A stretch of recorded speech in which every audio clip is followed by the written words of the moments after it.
So I saw something today from John Hansen, and if you've read any of my content or watched any of my videos before, you'll see that John often tags me in topics for my input. So thank you so much for doing so. I love sharing my professional opinion, and I learn a lot. So thank you again. But today, the topic was ProcureTech buzzwords that you dislike, and that sent me straight to my computer to write a blog post. So I'll share the blog post once it's up, but I'll take some time now to share my thoughts with you in this video. So I think one of my least favorite buzzwords, and this is something that is common to procurement in general, or like any corporate setting that I've been in, but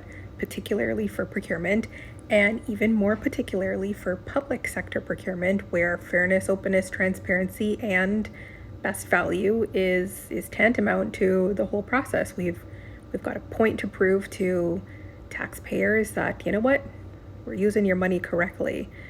But with that being said, one thing that I've found that we sort of overuse and we don't really explain very well is exactly the word that I said just before this.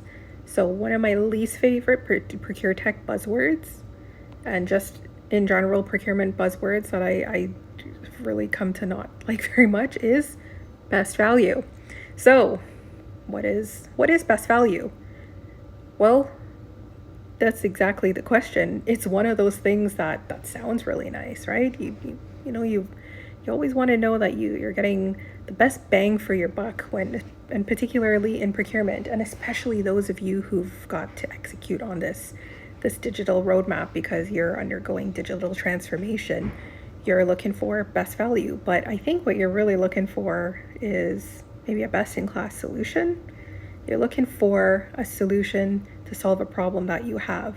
But best value is one of those things that doesn't often really get talked about in detail, or it ends up resulting in maybe somebody not really being happy with the solution in whole or in part at the end of the day.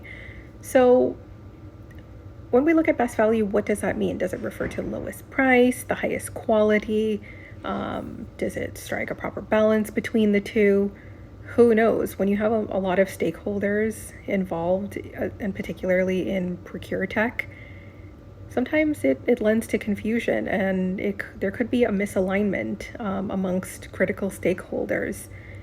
We sort of lose the point of what we're doing. I've experienced this time and time again, where a project is halted and we have to revisit our decision points to understand what we really went out to market for it, or did we consider all the factors when we scoped the project out before going to market. So in general, I think that best value is sort of a catch-all phrase that really does not speak very well to all of the complexities, and it doesn't really speak to all of the risks that we have to take into consideration when it comes to making a procurement or a ProcureTech related decision. And you know what? It is one of those things that sometimes we loosely throw around to justify any decision, really. Because remember, value is something that we perceive. So what is valuable to one may not necessarily be valuable to another. So again, back to my previous point about there being misalignment again amongst stakeholders. Sometimes though, best value is used sort of as a way to oversimplify a procurement strategy. So it's